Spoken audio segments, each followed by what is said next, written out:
Hey, what's up, honeycrunchers? Happy New Year to everyone! By the way, I'm Jham and welcome to honeycrunch321. First of all, I want to thank everyone who supports, watches, and to everyone who subscribed and will subscribe to my channel because before 2019 ends, we've reached 1,000 subscribers. You guys are so awesome and you guys are the best! Okay, so this is my first video for 2020, and why not start the new year with something different? I'll be using Filipino and English language for the first time here on my channel. You don't have to worry, my international viewers, I'll be adding English subtitles for you guys. Okay, so let's get started. So in today's video, I'll be sharing to you guys the products that I always use when I do my nails. The products that I'll be sharing with you guys are products na nabibili at available dito po sa Pilipinas. By the way, this video is not sponsored by any of the brands that I'll be mentioning. Ang unang-una ko pong ginagawa ay nag-a-apply ng Caronia's Quick Dry and Cuticle Conditioner around my cuticles and around my nails. This will soften your cuticles. I've also read na if you use this product, mapapabilis nito yung drying time ng nail polish na ina-apply nyo sa nails. Pero hindi ko pa po yun natatry. I just always use this as a cuticle oil. Then after leaving that on my nails for like a minute or two, I gently push my cuticles with a metallic cuticle pusher, and it's by Bobby Nails.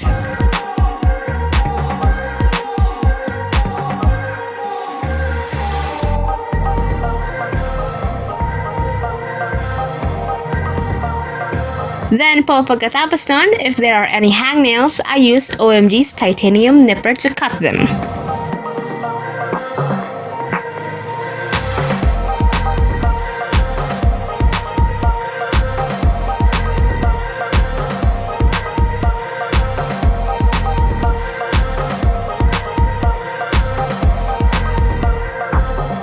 Now let's move on to base coats. These days I use two different base coats, which are OMG's Peel Off Base Coat and Peel Off Nail Mask by Bobby. Pero po way back when I was starting to do nail art, siguro mga 2013 po yun, I'm not so sure, I always use nail hardener and base coat by Caronia. And ginamit ko po yan for so many years, and I think that product made my nails really hard and never ko pa pong na-experience na magkaroon ng broken nail. Okay, so I use OMG's Peel Off Base Coat in all of my nail arts. I always apply two coats, letting the first coat to dry before applying another.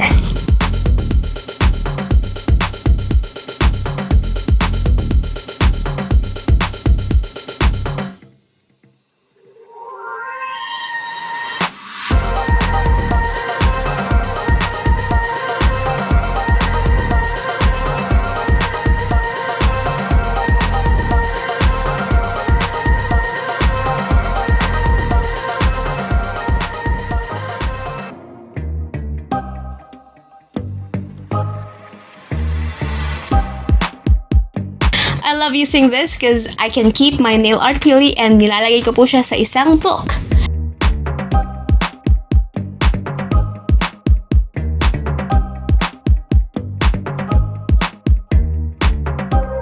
And as of now, ito na po yung peely book ko.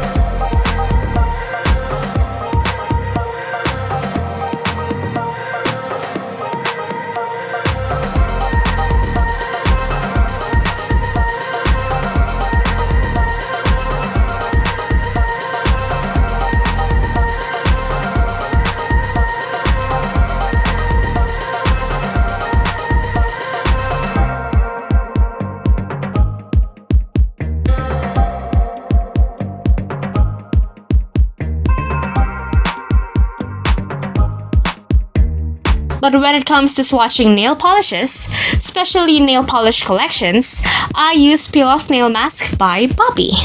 I only apply one coat.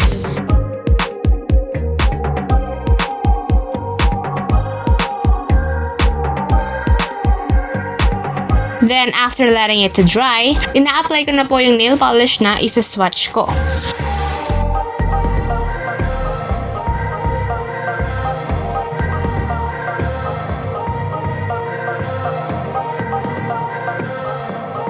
I usually apply 2 coats of any colored polish.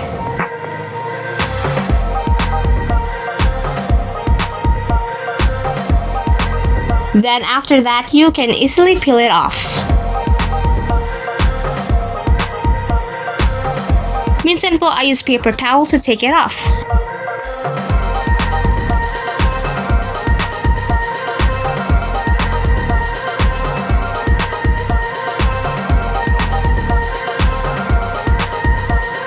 And if may natirang nail polish sa gilid, I remove it with a Q-tip dipped with nail polish remover.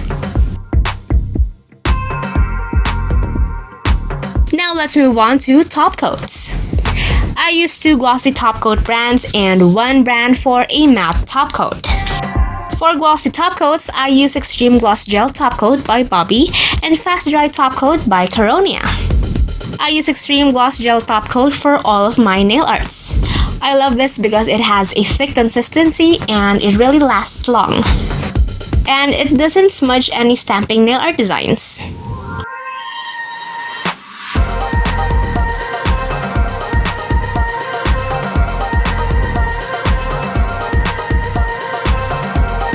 But when I'm doing stamping nail art and I need a top coat to transfer my inverse stamping onto my nails, I use Caronia's Fast Dry Top Coat. And as for a matte top coat, I use Caronia's Matte Top Coat. But before applying this one, make sure to shake the bottle po muna to mix the matte top coat bago i-apply sa nails. Now let's move on to nail polish removers. I used OMG Premium Acetone Salon Formula to clean up my stamping plates. I love using this one because it doesn't have a strong odor. Then when it comes to removing nail polish on my nails and on my skin, I use Biodegradable Nail Polish Remover by Bobbi Nails. Then if curious po kayo kung anong ginagamit kong cosmetic sponge for ombre and gradient nail arts, I use Miniso's Cosmetic Sponge Wedges. I find this one the best to use kasi hindi po siya nag-iiwan ng sponge particles sa nails pag nagdadab na po tayo ng painted sponge sa nails. Then for stamping, these 2 are my favorite stampers. They are Clear Jelly Stampers by Born Pretty. Then for cleaning up my stamper, I use 3M Lint Roller.